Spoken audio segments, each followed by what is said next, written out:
mengapa pemilu ini kalau dikatakan oleh Prabowo itu agak mezi dan kemudian costly dan sebagainya, itu juga memang harus menjadi bahan dari hak angket itu ya.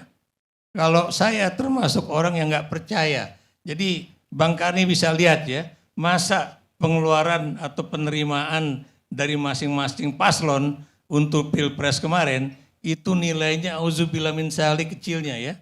Misalnya untuk Anies itu punya berapa? 50 miliar kalau nggak salah.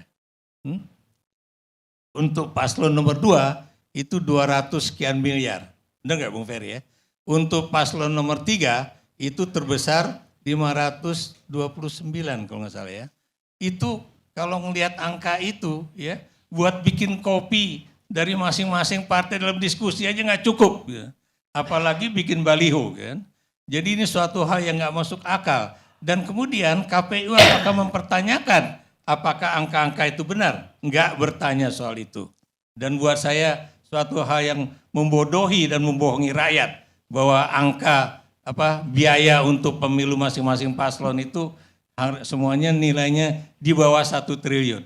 Dan kemudian kalau kita lihat juga ya, bagaimana misalnya iklan-iklan dari semua masing-masing paslon ya, dan kemudian siapa balihonya paling banyak, siapa yang masuk di dalam videotron yang juga paling banyak ya, dan kemudian berapa jumlahnya dan kemudian penyebarannya gimana. Dari situ saja angkanya udah benar-benar nggak cukup. Termasuk juga angka yang diajukan oleh PSI misalnya kan. Katanya angkanya dia cuma punya duit 2 miliar dan baru terpakai 180 juta pada saat itu ya. Itu juga auzubillah min dzalik nggak masuk akal saya ya. Ini bukan kemudian kita bermain atau menari-nari di bawah genderang dari partai-partai politik ya. Justru kita menabuh genderang ya supaya yang namanya partai-partai politik itu menyatu. Dan saya ingin juga menjawab Bung Fahri bahwa kebutuhan mengenai hak angket ini itu bukan cuma sekelompok partai politik aja yang membutuhkannya ya, tapi juga partai yang ada di seberang sana ya. Itu kalau dikatakan ini malah yang masuk dalam kategori bipartisanship itu ya. Jadi baik itu yang ada di kubu pemenang maupun di kubu yang kalah itu memang membutuhkan bagaimana hak angket ini harus berjalan. Dan apakah ini kebutuhan partai? Bukan ya. Mungkin Bung Hodori baca lagi tuh hasil survei dari LSI yang menyatakan 31% pemilih 02 menyatakan pemilu itu curang. Ya.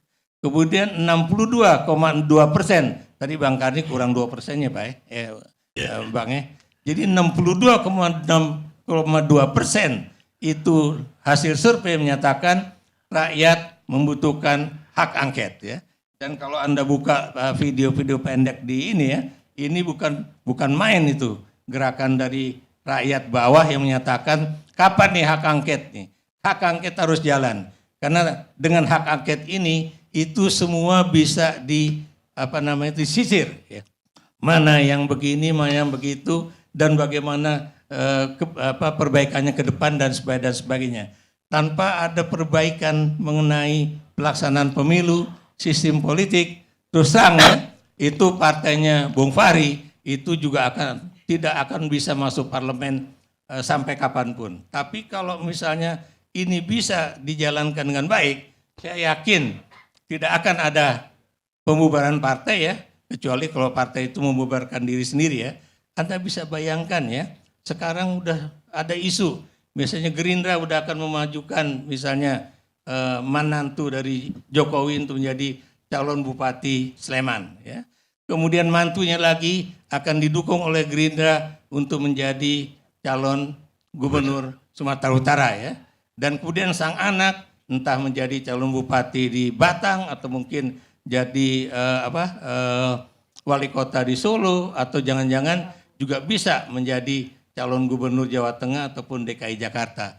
Nah kalau itu terjadi ya Anda bisa bayangkan negara ini mau kemana kalau kemudian partai-partai politik juga mendorong dinasti politik dari seorang presiden yang sekarang sedang berkuasa. Dan saya juga ingin mengingatkan juga nih teman-teman warga negara Indonesia ya, gini, ini termasuk kita salah nih, Aris ya.